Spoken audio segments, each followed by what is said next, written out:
This episode of 1v1, the Creator Interview Series, is brought to you by, well, you. If you want to learn how to support this show and the Boss Rush Media family of podcasts, head over to patreon.com/bossrushmedia or search for us on the Patreon app on your smart device. Thanks for helping us build something better.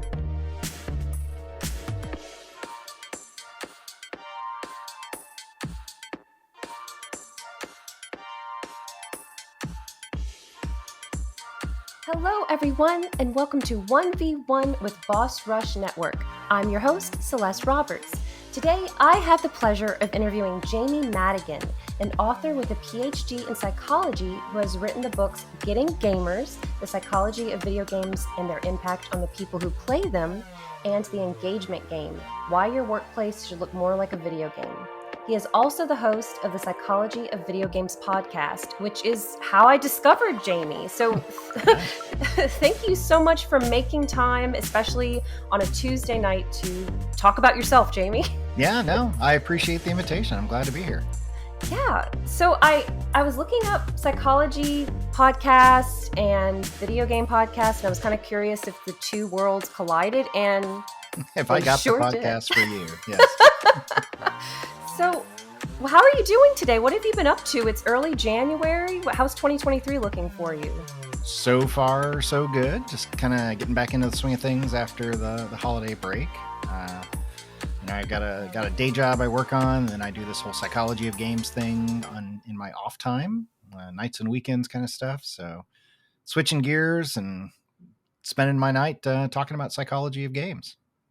Usually when it's a passion project like that, you look forward to it. It probably doesn't feel like too much work, I would imagine. No. I cut back if it starts to feel like too much work.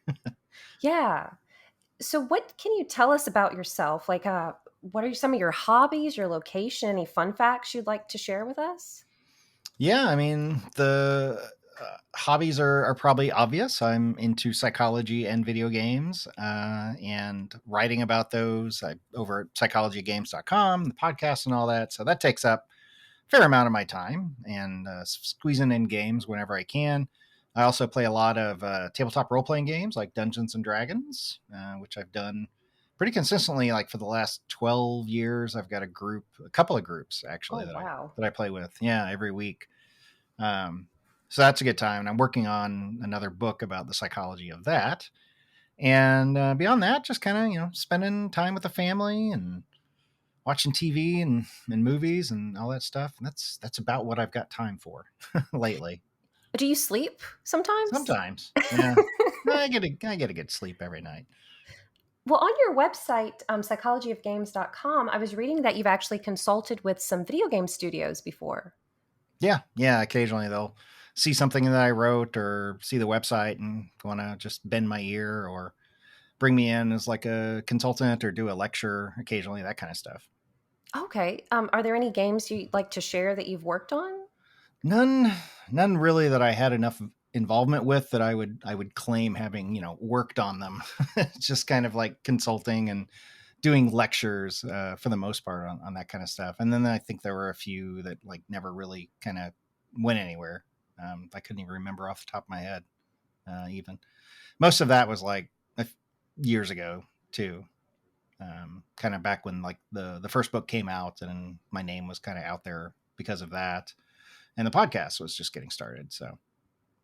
Wow. So is there a game that you have in mind that you would like to design or be involved in? Like, is there a certain genre you would just love to work on? I've heard the game design and working in the games industry is really tough. So I'm not sure I could hack it doing that. I've got friends that have done it and are currently doing it and have made that transition from like games media, press kind of roles to either working in like PR or other or game design or community management, that kind of stuff. And it sounds like they're always just working real hard. And I always like caution people to say like, I'm not a game designer. I can't like tell you if a game is well designed. I just try to popularize this, the psychology literature to like understanding what's going on with games and like why they're designed the way that they are. So, I can tell you about reward schedules and why people behave as they do under certain circumstances and why you may want to structure um, like reward systems or level up systems, or like why the successful ones are designed the way they are.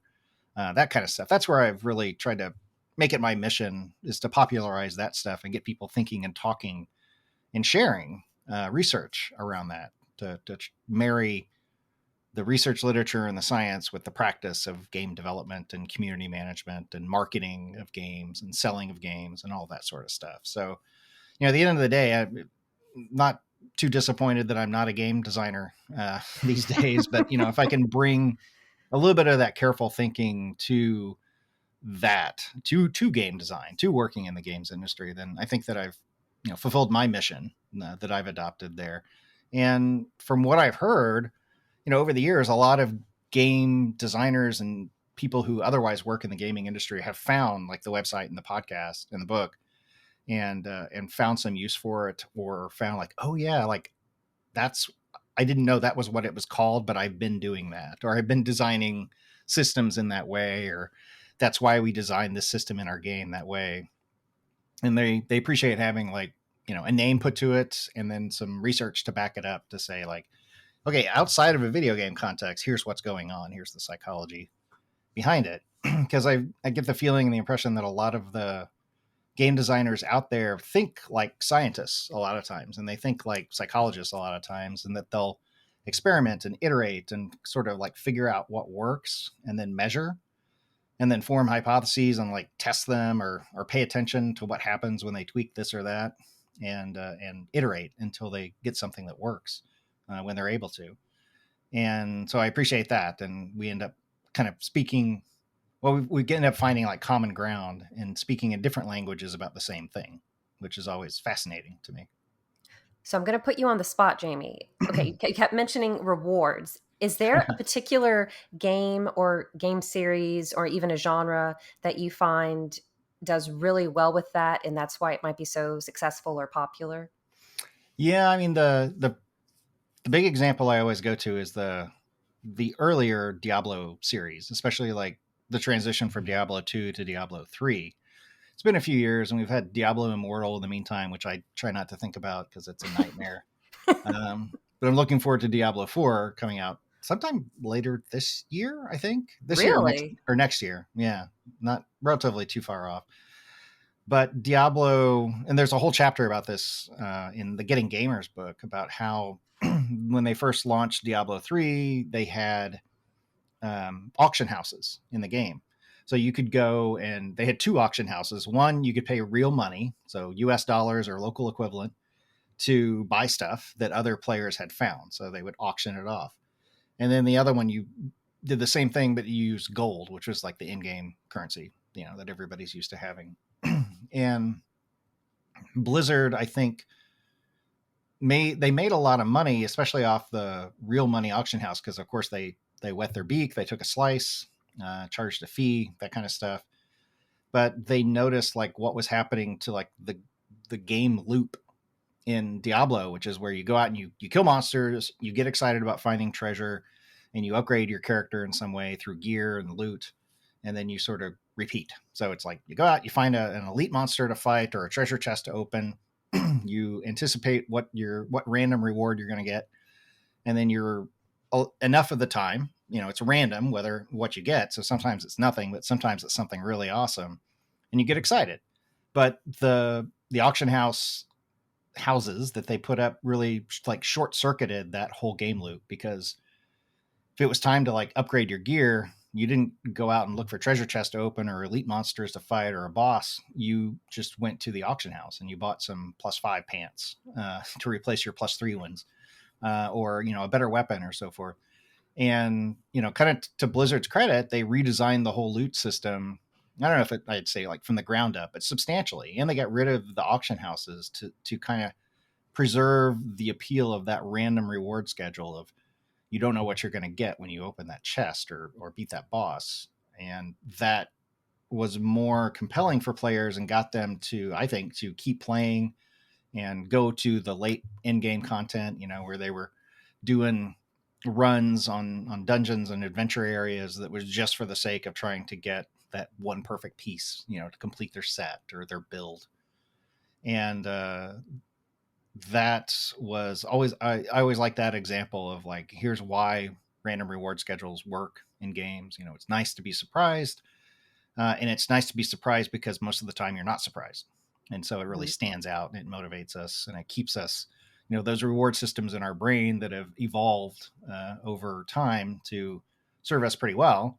Games hijack those, you know, psychological mental systems for our entertainment. And it was nice to see Blizzard like realize the value of that and step back and do something that was better for the sake of the game. If you want to be a Patreon producer, head on over to Patreon, patreon.com/BossRushMedia, and find out which tier is right for you. Our Patreon producers at the $5 tier or higher for this month are Adriel Munger, Austin Campbell, Celeste Roberts, Christian S., Sana Deering, Francisco Santillan, and Rebecca Jewell. Thank you for your continued support. Surprises are nice. I've subscribed to different things before, like I don't know, like makeup kits, for example. Like pay $10 a month, you get a random sampling of makeup, and sometimes they'll say you might get this or you might get that, and it was actually a little bit more exciting for me to not know exactly what I was getting. Yeah. Yeah, they do the same thing with just like geek stuff. Like you'll get like t-shirts or and a coffee mug or some decals, but you never know like what they're going to be from. It could be some obscure anime you've never heard of, or it could be from your favorite video game series. And you're kind of surprised and I guess entertained is at least the hope whenever you open that box up every month. Do you enjoy those kinds of boxes and that kind of gamble? No, not really. I'm kind of maybe it might be fun once or twice, but then I'm looking at like, I'm not paying like $50 a month for this. I could just take that money and buy what I want with that kind of stuff. So it's fun, maybe a time or two, or to receive as like a gift or a promotion. But yeah, I think the shine kind of wears off, especially after the few times where I get something like, what is this? I don't even know what this is. I'm not wearing this. This t-shirt is 3 times my size. I can't even get use I can't out of shard it. this for crafting supplies, so I'm not really interested. Exactly. Yeah. So let's go a little bit back in time. And what got you interested in psychology? Did you always know I want to study psychology? I want to be a psychologist. I want to pursue my PhD. Or I'm a were wee you on? lad. Yeah. Growing up, 2-year-old trying to pursue a career in psychology. No, I mean, it was when I got to college and I had some good professors, as you know, it is often the case. And I had some friends, some older friends, who were friends of my older sister, who were psychology majors. And specifically, like they were pursuing what I eventually got my PhD in, which is industrial organizational psychology, which is psychology applied to the workplace. It's like IO psychologists study human behavior in the workplace, and we try to make work not suck.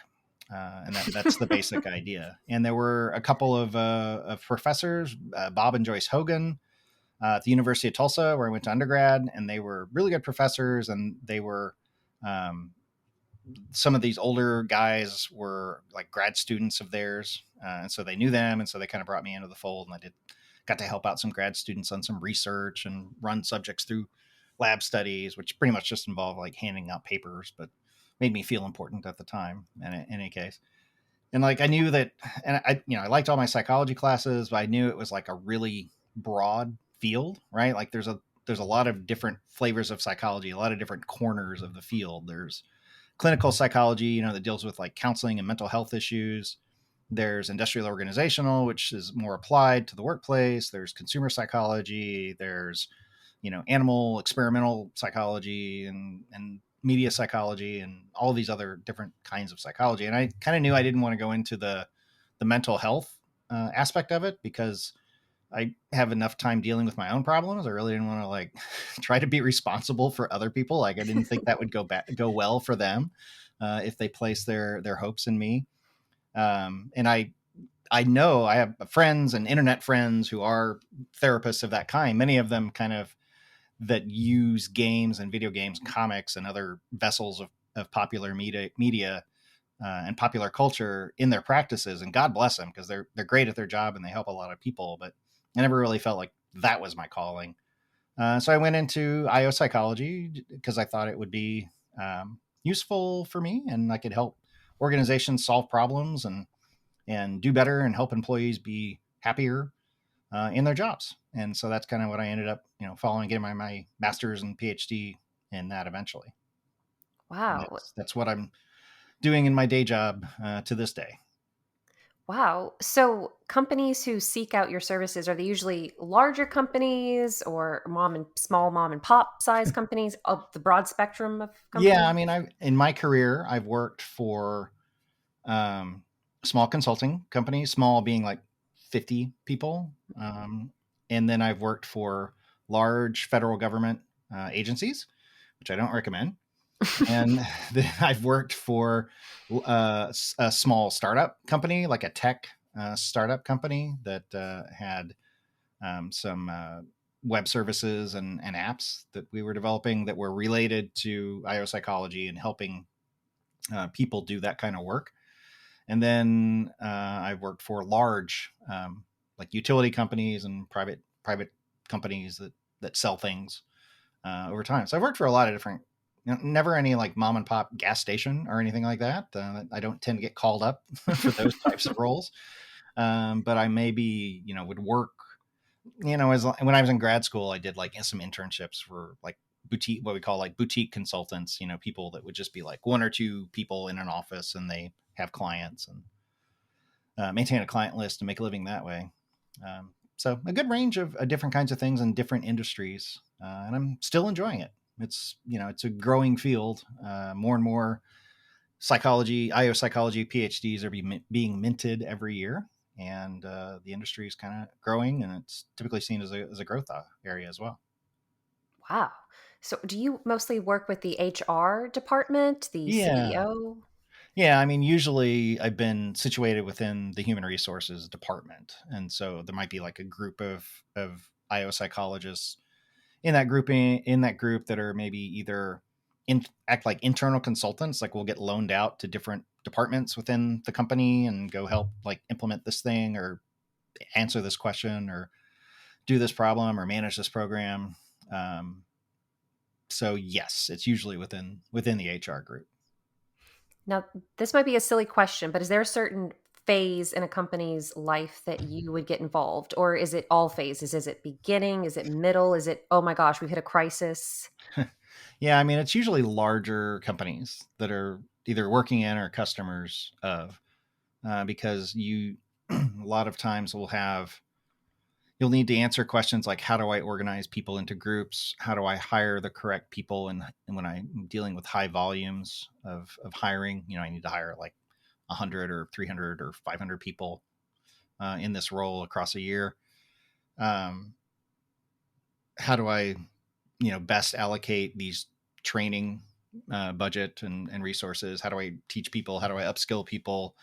That kind of stuff. So yeah, you're usually dealing with a certain critical mass of like employees. Not Mhm. always necessarily, but most of the time, especially in the types of niches within that industry that I've worked in typically, which has been like assessment, like developing assessments and tests for people who are applying for jobs to make sure they have the right skills, that they're Mhm.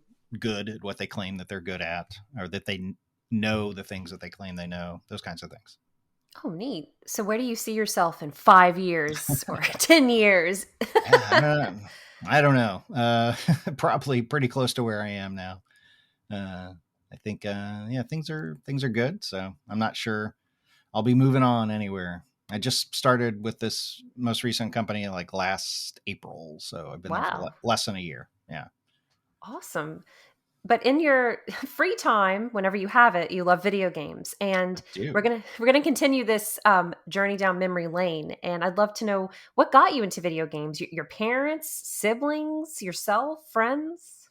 Yeah, I mean, I'm one of those people that's always been into video games. I'm part of like that first generation that really grew up with the hobby. It was kind of always around in some form.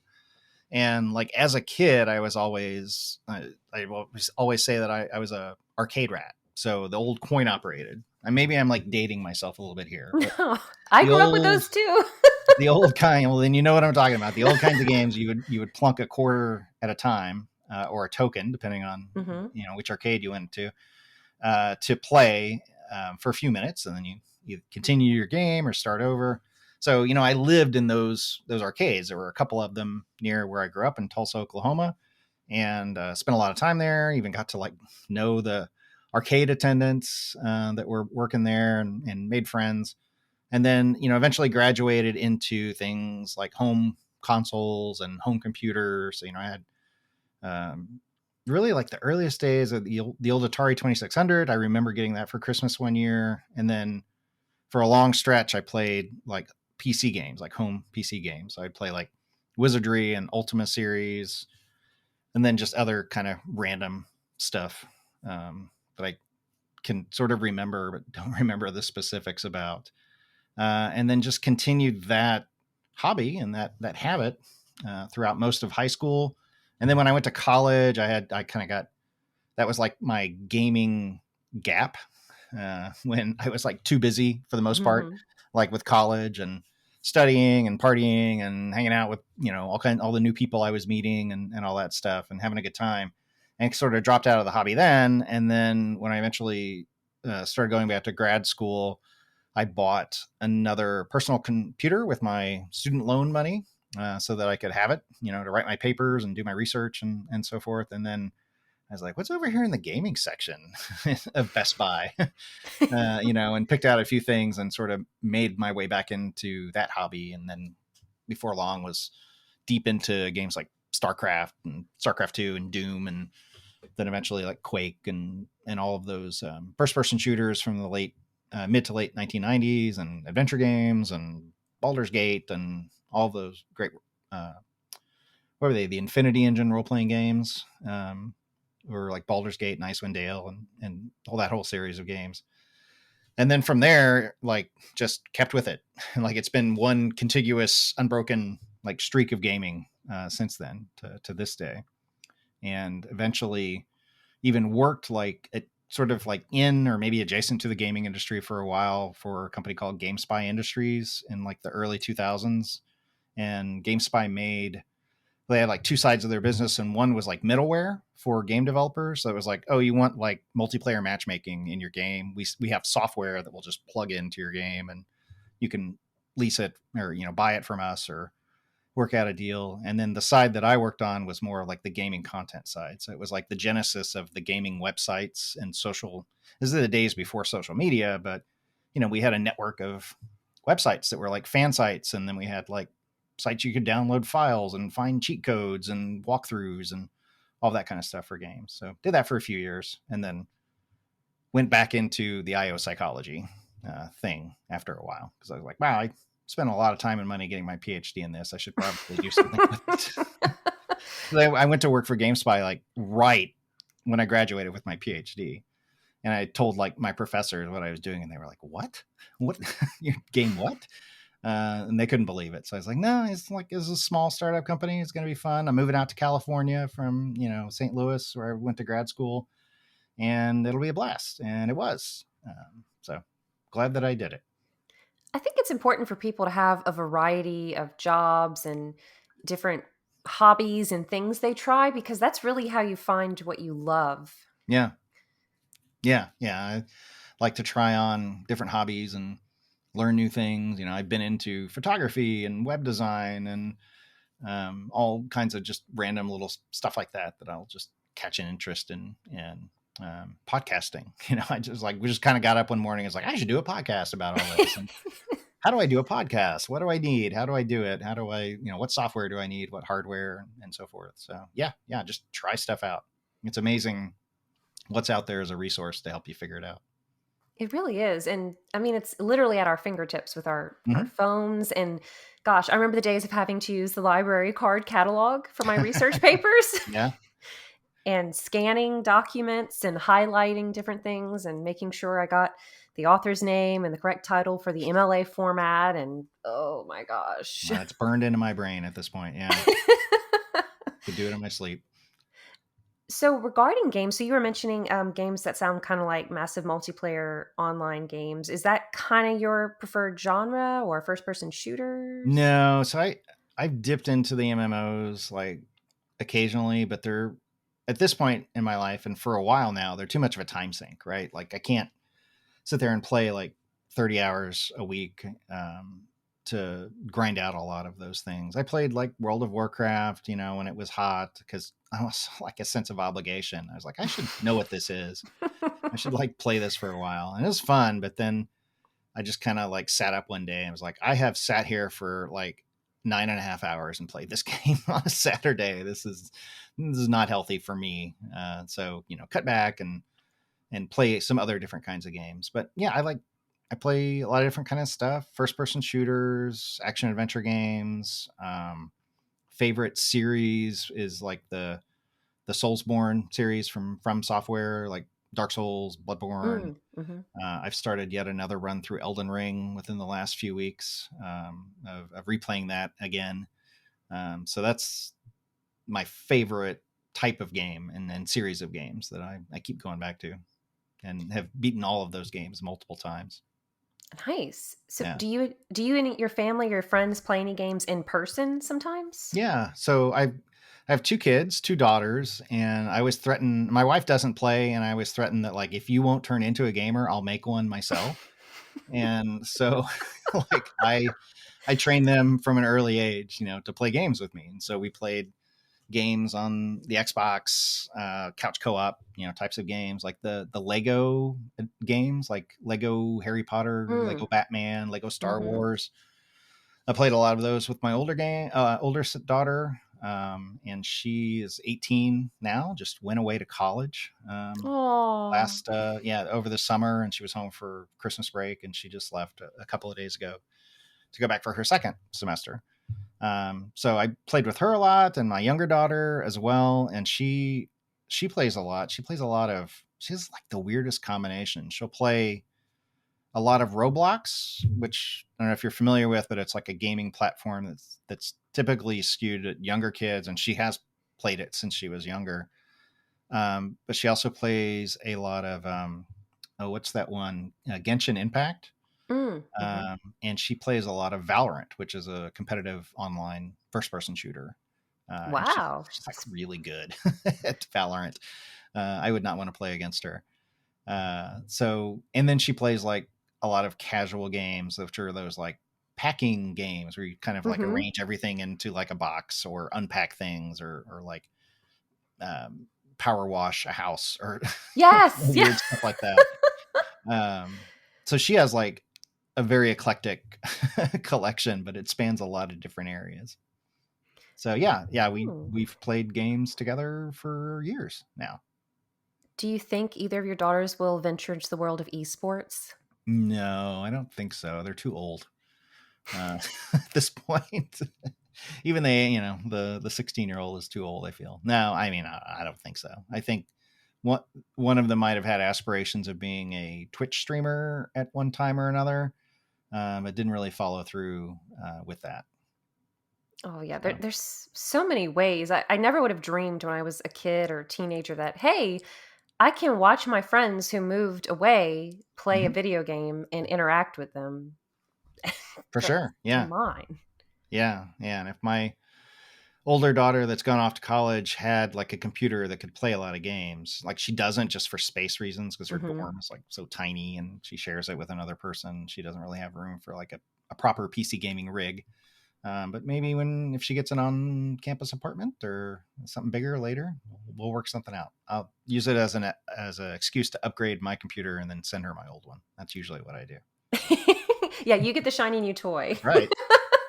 Oh, you're making me all sentimental, because my dad plays video games as well. And my parents have 3 daughters, and video games have been a huge part of our life. I remember Did you play with your parents or your dad?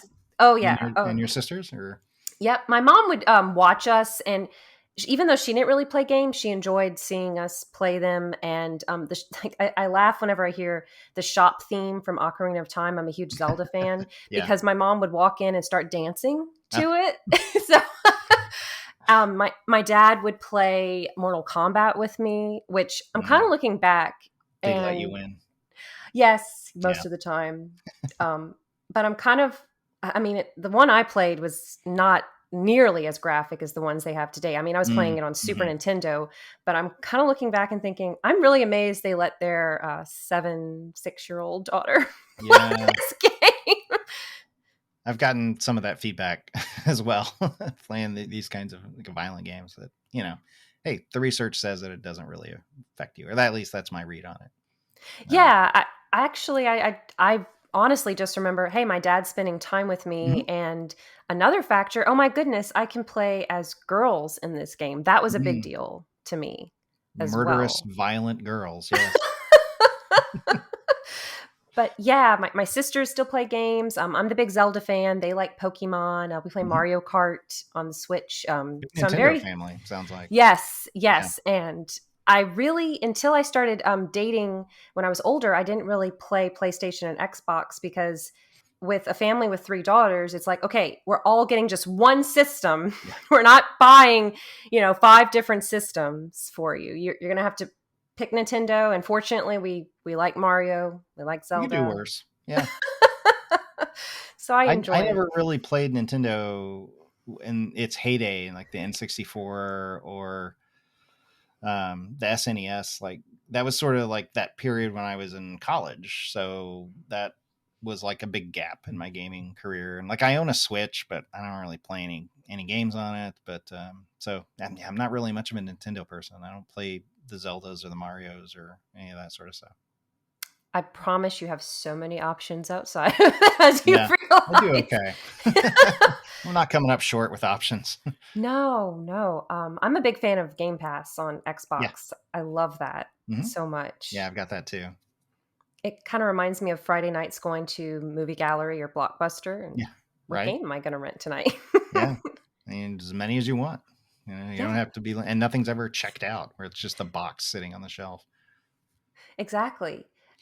So you mentioned podcasting and writing books. Which one came first, the published books or the podcasts? So the books came first and the Okay. website before that. So I started doing the website in like 2009, Okay. amazingly, just kind of on a lark. Like I'd always had like writing projects. So I would write about like, book reviews or write about stuff going on in my life and kind of rode the the original blogging wave in like the early 2000s and never was like successful or popular, but I just decided like I should write about this psychology stuff applied to games because I'd been reading a lot of stuff around applied psychology and the psychology of decision making, and that was like the era where the idea of nudges and heuristics and biases like started to become really popular. And I was like, I should write about how this applies to games, and put up the website and wrote like 5 articles to launch with just for fun,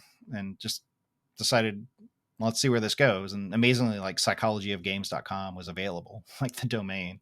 So I, grabbed that and threw up a WordPress site, and it found an audience fairly quickly, actually. And like I said before, a lot of it was game industry people, game designers, as well as other people that just kind of like to think seriously about games. And that was like the time period when the whole games academic, or like the academic study of games, not necessarily psychology, but just ludology and thinking about games in an academic lens, started to take off as well. So kind of riding that wave up, and did that for a few years, and then decided like, wow, I should write a book just about all of this, because a lot of other people had been taking the formula of like, okay, I wrote this blog and I have this archive of stuff from the blog and I can turn that into a book. And I've got like an audience, and I can go to a publisher and I can say, X thousands of people come to my website every day. If you publish my book, I can get it in front of all of them, and some portion of them will buy something like that. And publisher, like, that's what they want to hear. Like, you have to have what's called like a platform for your book, meaning like Mm, people you can sell it to, who will listen to you when you tell them about it. And, you can get in front of them, which is why if you have like a big YouTube channel or a Twitch stream or something like that, you're a lot more likely to be able to get a book deal or get a publisher to publish your book, than somebody who's starting from scratch. So I was kind of hmm. good timing. I was lucky that I had the audience that I had. It wasn't huge. It wasn't massive or anything, but it was enough that, publisher was like willing to say, okay, yeah, fine, we'll do it.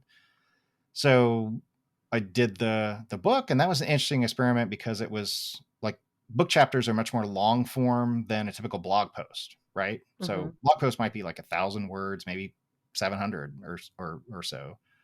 Mine tended to be a little bit longer on Psychology of Games, but book chapters might be 4 to 5,000 words or longer. So you get to sort of like explore much more in depth the topics, and then include like clusters of related topics under one heading. And it was a different experience than writing blog posts. And I ended up not like recycling nearly as many blog posts as I thought I would. I was like, this is going to be easy. I'm just going to take like these blog posts and cram them together, and that's a book.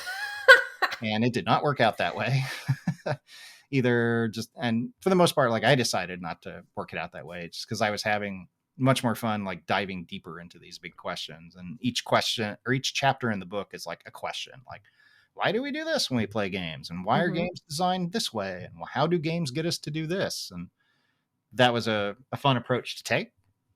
So I did that. And then when I submitted the final manuscript for that to the publisher so they could do their thing and edit it and get it ready, and it was still going to be like almost another year before it actually hit shelves, just because the print industry works that slowly. It's, when you're dealing with physical things like that, it just takes a long time. And they have their schedule. It's like they're not going to release the book in February. They're going to wait for like June, because that's when most people buy books. Really? Yeah. Oh yeah. Summer tends to be like, maybe like the holidays too, but generally like, yeah, summer is like the big reading season when people have time and go on vacations and stuff. At least that's what they told me. Maybe there's like an actual industry, publishing industry insider out there listening right now and shaking their fist, but I was talking to Jamie before we started recording, and I have his Getting Gamers book. I got it for Christmas, and I can say it has a lot of humor in it. It's like your psychology textbook meets a comedian, Yep. which I enjoy. It keeps the flow, it keeps it engaging, it keeps it conversational, and I appreciate that. It's entertaining. Yeah. Well, good. Thank you. I'm glad you find it that way, and I appreciate the compliment. And that was like a through line from the website and the blog that I wanted to maintain, because I tried to have that voice and that tone as there, because it's like, yeah, this is based in science, and I have references in there, and I went and read all these original sources and talked to all of these people and didn't just make stuff up. But it's also like, it's about video games. Come on, it's supposed to be entertaining. It's supposed to be fun.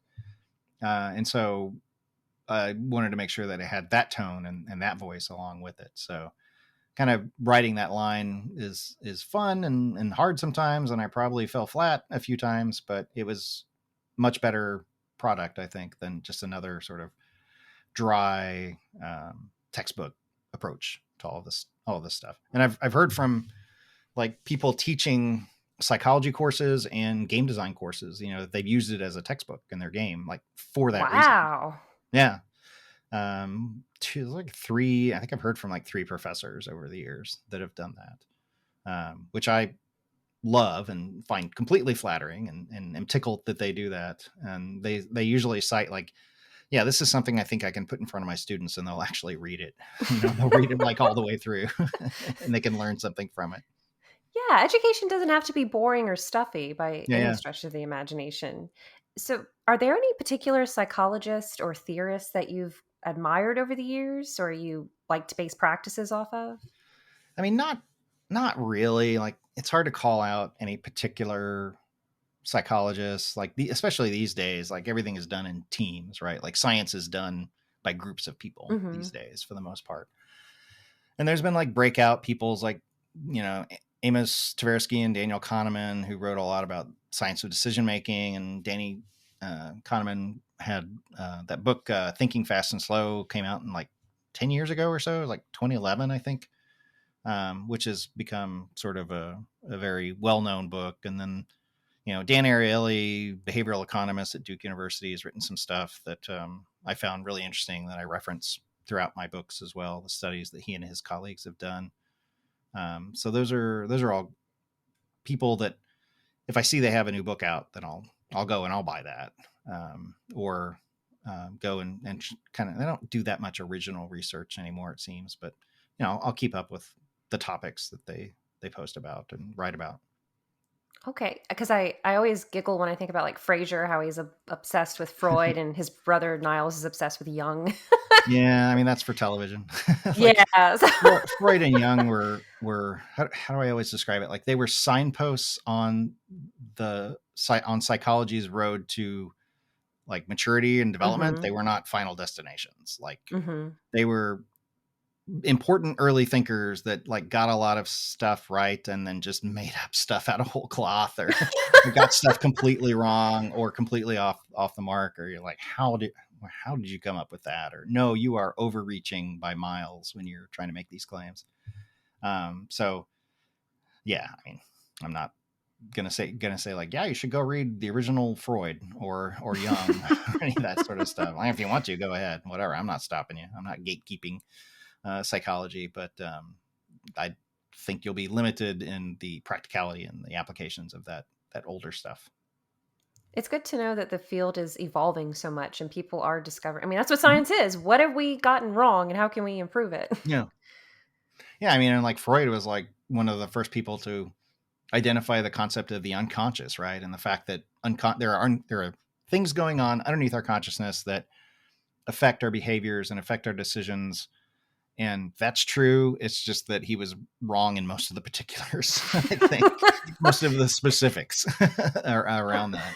Seemed a little confidently wrong as well. Right.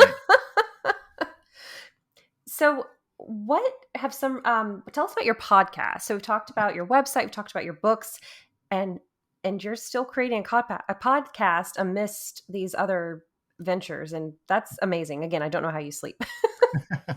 Yeah. So the podcast I started, like I said, after I submitted the manuscript for the first book and I had time, and I was like, I'm going to do a podcast because you know what's really hot right now is spoken word. All the kids love it. You gonna recite poetry for us tonight? Yeah, no. I mean, as opposed to doing like a YouTube channel or something else that I could have chosen to do. But I was like, yeah, podcast, that's relatively low effort relative to like doing video at any way. And I thought I would be able to learn how to do it more easily, and then we could see where it goes. And here we are. I'm still doing it. So, you know, I just went out there. I bought like a cheap Blue Yeti microphone that was like $30 or something like that, and some headphones, and just totally did it with on the cheap. And it worked well enough. Used like free software like Audacity to edit it and produce it, and just taught myself how to do it, and had a lot of fun doing that and learning about audio engineering, or at least the bare minimum of it that I needed to produce a decent sounding podcast. And then like for the longest time, I was recording it like in my closet. I would because I would set like a little table that might go in something in your kitchen. You might put like your microwave on it. And I would like roll that into the closet. And then I'd take my laptop and I would hook up the microphone, and I do it in there because like all of the clothes that were hanging on the racks in the closet would deaden sound, and it was really quiet, and you didn't have like any background noise or interference, and it sounded good or good enough. So I did that like for years and years and years. And then I upgraded to, a better computer and a better microphone, and did some baffling, in the room that I use for it. And got a little bit better at the audio engineering and like post-processing to make it sound a little bit better. But, yeah. What do you love the most about podcasting? So the format of the podcast is that I let somebody else do all the work. So I have like guest experts come on the podcast. So I'll reach out to people who are working in the games industry and they have a background in psychology, or researchers who are doing research or other types of writing or content about psychology and video games, and invite them on the show to be like a guest expert. So I have like one or two or occasionally three guest experts on a panel, and I'll just interview them, kind of like what you're doing with me, but generally I'll talk about like their research or their work or that kind of stuff. And to answer your question about like, what do I like best about it, is like meeting all of those people and growing my network to include them. Mm-hmm. Because I've met like people that do a lot of interesting stuff. And I know you're going to ask like, well, who's your favorite? And I don't know if I could say off the top of my head. That's not fair, right? That's not fair. It's not really fair. But you can go to the Psychology Games website and see like I think I'm up to like 80, and the numbers is low because I do one episode a month. So I wanted to keep it both manageable so that I didn't like overcommit and underdeliver, and I wanted to like not burn through the potential guests too quickly, because there's only so many people that are doing stuff around psychology and games out there, and so I didn't want to like go through all that too quickly. So yeah, like getting to know them and networking with them, and then like running into them at a convention or something along those lines, or hey, like I'm in town, you want to go grab some coffee or lunch or any of that sort of stuff, and just like getting to know like what they're doing, and there's a lot of really interesting people out there, and I'm glad to have talked with some of them. That's amazing. I mean, that's a gift right there. I mean, to have the ability and the opportunity to connect with these people. Did you ever imagine you'd be able to do that? Nah, I don't know. I never really thought about it until I just decided to do it. People are surprisingly interested in talking to you about what they do. It's been like my general thing that I've discovered, and a lot of my work as an industrial organizational psychologist involves talking to people about their jobs. So in some ways that was a fit. So for a long time, I would be going and doing like job analyses, which involves like sitting down with somebody and saying like, what do you do? How do you do it? What technology do you use? What outputs do you produce? Who do you work with to do it? Who depends on you? Who do you depend on? Show me what you do. And having those conversations just about like, tell me about your work. And in a lot of ways, that's what my podcast is, that I'll get somebody on there and I'll say, tell me about your work. Like, what do you do? And a lot of times it'll center around a particular like paper or journal article that they publish, but other times it may just be about their job that they do. And people are surprisingly, or maybe not surprisingly, willing to talk about like what they do and talk about their work. And a lot of times they appreciate somebody like just taking an interest in that sort of stuff and talking shop with them. I've heard that the biggest compliment you can give someone is saying, if they tell you what they do for a living, whether it be something more hands-on or maybe something more cerebral, if you say that sounds really hard, a lot of people take that as a compliment. Yeah, that takes like a lot of expertise, or not many people could do that kind of thing. Yeah, like you're special and you're unique, and this is a valid service. I mean, I'm of the opinion, oh my gosh, every job is so crucial, and I would absolutely, you'd notice if your sanitation workers stopped working. That would probably be the first job you notice if it disappeared. Yeah. Not the CEO of the sanitation company, though. I would never No. notice if they didn't show up for work. Yeah. Exactly. Yeah. I'm looking at your website right now, and I mean, just the gamut of topics of fan convention, esports performance consulting, Twitch donation, psychology of trolling, just what a wonderful range. The psychology of the Legend of Zelda. I have that book actually. You do? Yeah. That's a good one. Yeah.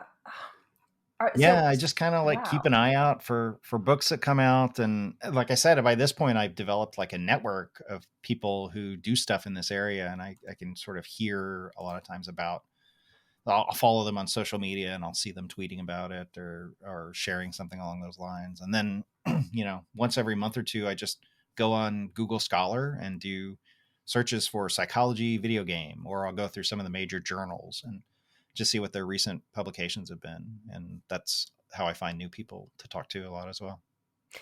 Now, this might be a reach, but I see something, the toxic behavior in games, and you discuss it in Getting Gamers and how people, they're behind the screen. They're sometimes not very nice. Has anyone ever reached out to you and said, I listened to this episode of your podcast, or I read about this in your book, and I recognized my behavior was not very kind and inspired me to change? I haven't ever had anybody reach out to me in a confessing kind of way like that. Like, forgive me, Jamie, I have sinned. They're back in the clothes closet and you can't see them. Right. You're kind of a jerk, but I really don't know if I can help you. But I have had conversations just, with people that I've talked to, and they realize like, I troll for fun, or, I'm toxic for fun for me, for them Oh. sometimes. And they kind of understand, why they do it and get a better sense of like the effects that it have on other people and on like the community as well, like, and the products and how much money and effort gaming companies have to spend and invest to deal with them, when they are toxic in a game like that. So yeah, I never had anybody reach out to me, but I have had conversations, especially like people who think that they've outgrown it. Like, yeah, I did that when I was younger. I did that when I was in a bad place or something along those lines. Hurt people usually. Sure. Yeah. Yeah. Do you find that we're on a positive trend now as that behavior is being recognized? And no, I was hoping for a no, sorry. People are people. Yeah, no, I mean, I still see it in the games that I play. Like I play a lot of like Overwatch, now Overwatch 2, which has got a bad rap, and Blizzard has had their own problems. I know I keep like bringing up their games, and they've had some legitimate like culture problems and the way that they treat their employees, but play a lot of Overwatch 2, and I won't touch like the competitive modes because they're just too toxic. Like people on there are just terrible. And screaming and yelling and all the things that you associate with toxic behavior in games. So I just and that's kind of a loss for me, and maybe in some ways for the other players and the potential players that I could be playing with and against, that I'm just like, nope, I'm sticking to quick play. I'm not gonna deal with that. And I'm turning off, or I'm leaving the voice chat as well. I don't use my mic in those games. So I guess on the flip side, the positive side, if a parent went to you and said, I don't really know that much about video games. Yeah, I know who Mario is. My child is interested in playing games. Can you tell me some positive outcomes from playing video games? Mm-hmm. Yeah. I mean, for sure. There's a fair amount of research that talks about, I think I wrote an article about this on the website, about how games are good for de-stressing and like recuperating. So, you're at school and it's tough, or you're at work and it's tough, or you're dealing with your family. And games, like just like any other hobby that people do for fun, can help you recuperate those mental resources that you need to deal with stressors throughout the rest of the day and the week. So that's a great thing. Games can be a great form of socialization. I like most Tuesday nights. I know we're recording this on a Tuesday, but on most Tuesdays I have a group of friends that I play games with, video games. Well, so thank you for making time for me. Yeah, no. Well, one of them's actually like in the hospital. His wife's having a baby. So it's a good hospital visit. Oh, good. Yeah. And the other one's like in Miami, Florida, who, he used to live here in town with me, and we became friends then. And then his job took him to Miami. So we're able to like maintain that friendship and connect at least once a week, where we'll sit down and play games for, a few hours on a Tuesday night. Nice. So games can be great for maintaining and creating new social relationships, friendships, deepening them. They're the modern water cooler, the thing that, people can get together and talk about and experience together, especially through services like Discord or in-game, matchmaking and social tools. And then the thing I always like to point out is that games and game fandom are springboards for other hobbies as well. So how many people could you name that got into art or game programming or sound design or writing, fiction writing or nonfiction writing or games criticism, or all of these other kinds of things that you like to do when you're a fan of something? Like, I'm going to, write a story about Link, or I'm going to go create some fan art for Persona, this Persona game that I'm playing, or I'm going to learn how to make a podcast, or I'm going to learn how to stream on Twitch or YouTube, and I'm going to learn about video production through that. So games, I suspect more than a lot of other hobbies, are very good at that, very good at getting people interested in not only like technical aspects like the audio production or streaming or programming or mod making or game design, but also those creative outlets as well, like fan art and fan fiction and streaming, like playing games and like entertaining people on a stream, those kinds of things, like being a personality, I guess is one way to put it, online.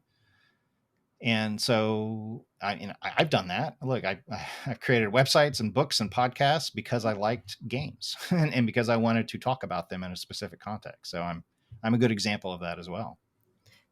I vividly remember when I was out in third grade and I was playing one of the Donkey Kong Country games, I thought I should write a story about Dixie Kong and Diddy Kong.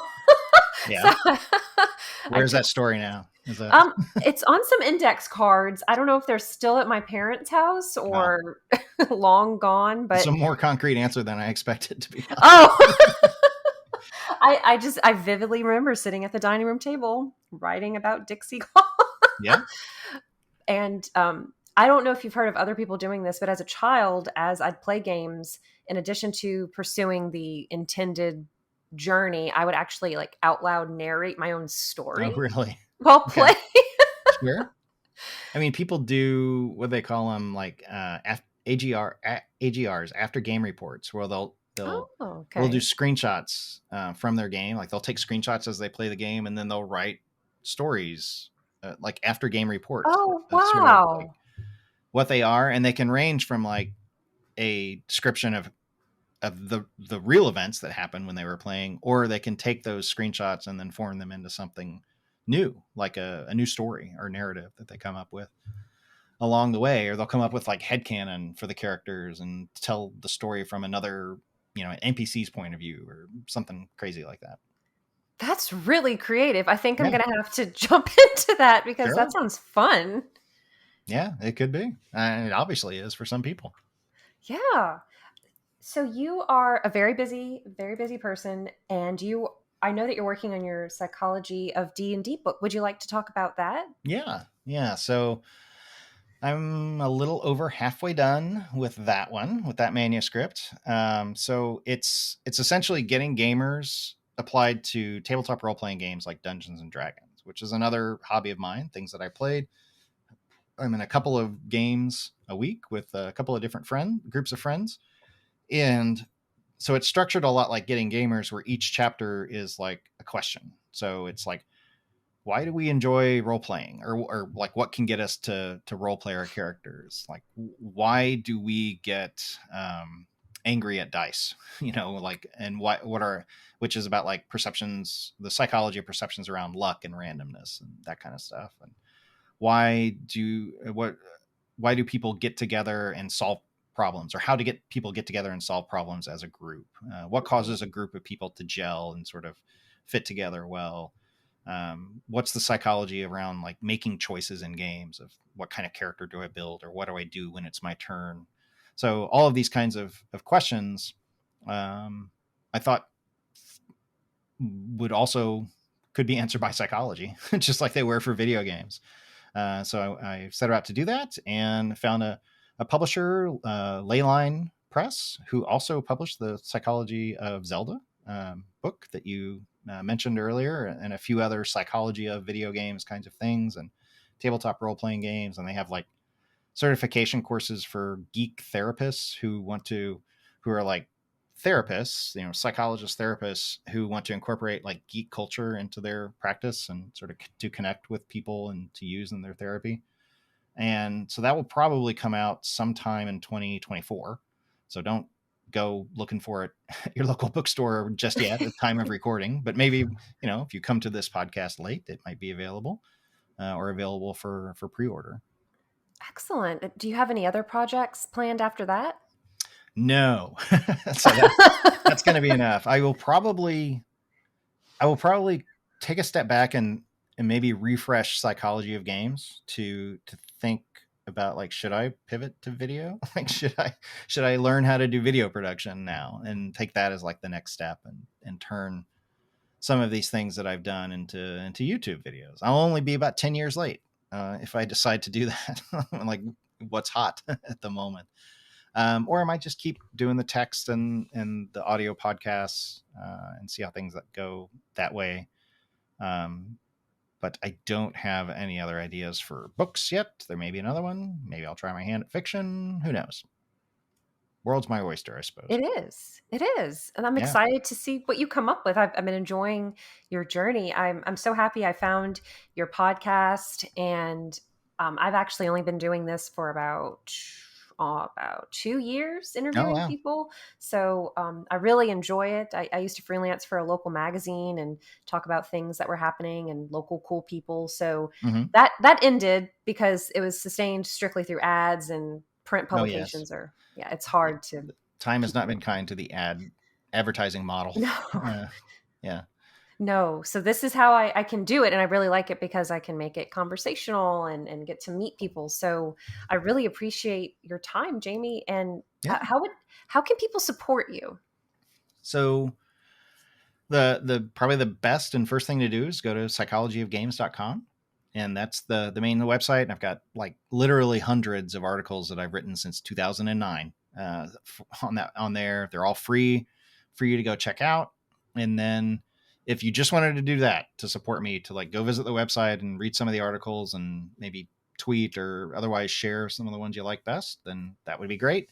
And then you can also buy the book. There's information there. You can just go to Amazon or wherever else you buy books and search for Getting Gamers or The Engagement Game, which is the second book I wrote about sort of marrying industrial organizational psychology with the psychology of games, which is like, what does the psychology of good game design tell you about how to be a better manager, like in the workplace? Mm-hmm.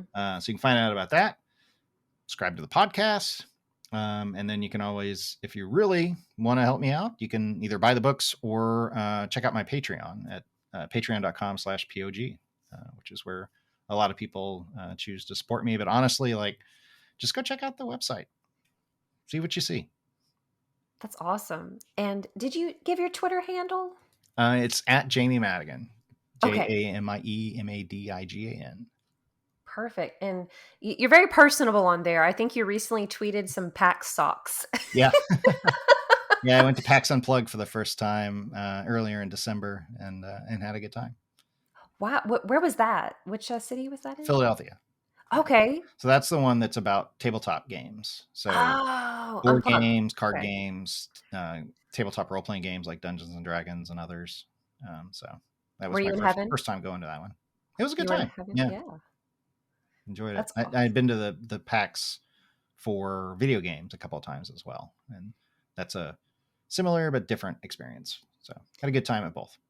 Oh, are you planning on going to any conventions this year or expos? Maybe I'll have to see. I'd like to go to one of the big game D&D tabletop role-playing games, like either Gen Con, maybe, which is like one of the longest running biggest ones.